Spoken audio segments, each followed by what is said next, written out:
Finally జననాయకుడు cinema release అయింది, ఎలా అనిపించింది అన్న? అద్భుతంగా ఉంది సినిమా, చాలా అద్భుతంగా ఉంది. జననాయకన్ రాజకీయ నాయకుల కబంధ హస్తాలలోంచి బయటపడి ఒక అద్భుతమైన బంగారు పుష్పంలా ఈ రోజు ఆ సినిమా రిలీజ్ అయ్యి ఒక అద్భుత విజయాన్ని సాధించుకుంటూ ముందుకెళ్తుంది. ఖచ్చితంగా ఆ ఎలక్షన్ ముందు ఆ సినిమాను ఆప్ చేయాలని ఎంతో రకాలుగా రాజకీయ కుట్రలు జరిగినాయి. వేళ రిలీజ్ అయ్యి అద్భుత విజయాన్ని సాధించింది. సినిమా ఆద్యంతం కూడా అలరిస్తూ ముందుకెళ్తుంది. అలాగే వేళ ఆ సినిమా ఎండింగ్ లో విజయ్ గారు చేసినటువంటి సినిమాలన్నింటినీ షార్ట్స్ చేస్తుంటే ప్రతి ఒక్కరు హృదయం కూడా కదిలిపోయింది. ఇక ఈయన సినిమాల్లోకి రాడు, ఇంత గొప్ప నటుడు, గొప్ప ఆర్టిస్ట్ అని చెప్పి అందరూ కూడా భావోద్వేగానికి గురవడం జరిగింది. ఏదేమైనా సినిమా సూపర్ డూపర్ హిట్ అయింది. అంటే ఇంతకు ముందే సినిమా ఆల్రెడీ పైరసీ అయిపోయింది అండ్ దాన్ని రిలీజ్ కూడా ఆపేశారు. సో ఇన్ని ఇబ్బందుల తర్వాత వచ్చింది కదా, మరి వెయిట్ చేసినందుకు ఫ్యాన్స్ కి వర్త్ అనుకోవచ్చు. బ్రహ్మాండంగా వర్తే, బ్రహ్మాండమైన హిట్టే. కావాలంటే రాసి పెట్టుకోండి. అన్ని లాంగ్వేజ్ లో కూడా సూపర్ డూపర్ హిట్ అవుతుంది. ఖచ్చితంగా ఇది ఒక విజయ్ గారి సినీ జీవితంలో మంచి సినిమాగా నిలబడుతుంది. అంటే భగవంత్ కేసరికి రీమేక్ అన్నారు ఫస్ట్ లో, దాని తర్వాత లేదు కొన్ని సీన్స్ తీసుకున్నామన్నారు. సో ఓవరాల్ గా భగవంత్ కేసరిలా ఉందా, భగవంత్ కేసరిని మించి ఉందా? దానికి దీనికి సంబంధమే లేదండి. దీన్ని ఒక తాటిని కట్టకూడదు. ఆ సినిమాకి ఆ సినిమా, ఈ సినిమా ఈ సినిమా. బాలకృష్ణ గారికి ఇటు విజయ్ గారికి అసలు పోల్చకూడదు.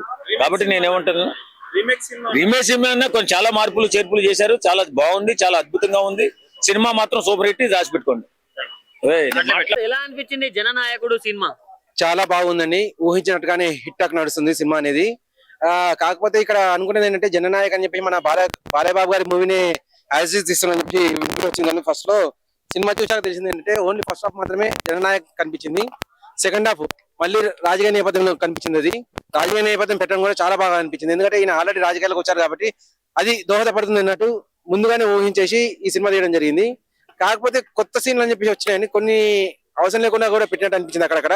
కాకపోతే ఓవరాల్ సినిమా చాలా బాగుంది, హిట్ టాక్ నడుస్తుంది. ఖచ్చితంగా 300 కోట్ల పైన వసూలు చేస్తుందండి. చాలా బాగుందండి. ఇప్పుడు చాలా దూసిపోతున్నట్టు మన దగ్గర తెలుగులో ఎలా అయితే దూసిపోతున్నారో ఇప్పుడు జననాయక కూడా మ్యూజిక్ ఇచ్చేసి చాలా బాగా మ్యూజిక్ అనిపించింది అది. సో ఇది ఎంతవరకు ప్లస్ అయింది సార్ పొలిటికల్ గా మూవీ? ఇది ఎలక్షన్స్ కంటే ముందు రిలీజ్ అయ్యింటే ఇంకో 10% ఈజీగా ఓట్స్ అనేది పెరిగేటండి. కాకపోతే వాళ్ళు అక్కడ ఉన్న స్టాలిన్ ప్రభుత్వం అనేది ఆపడం వల్ల సరే ఏ జరిగినా అని ఈయన గెలిచారు. జనరంజకమైన ప్రజాదరణ పొందిడు. తమిళనాడు కూడా చాలా బాగా పాలిస్తున్నాడు. అంటే సినిమా గురించి చెప్పాలంటే ఏం చెప్తారు? ఒక్క ముక్కలో చెప్పాలంటే విజయ్ ఫ్యాన్స్ కి లాస్ట్ సినిమా సూపర్ అండి. ఎవరైనా కానీ వెళ్ళి టికెట్ ఇప్పుడు ఆయన అభిమానులు కాదు, బయట వాళ్ళు ఎవరైతే ఉన్నారో ఆలోచిస్తారు కదా, అవును ఈ సినిమా పోతే నాకు దండ అవుతుందేమో. అటువంటి దండ అయితే ఏది కాదు. మీరు పెట్టిన 100 రూపాయలు కానీ 500 కానీ దానికి 3 రెట్లు సంతోషం పొందుతారు ఈ సినిమా చూసి.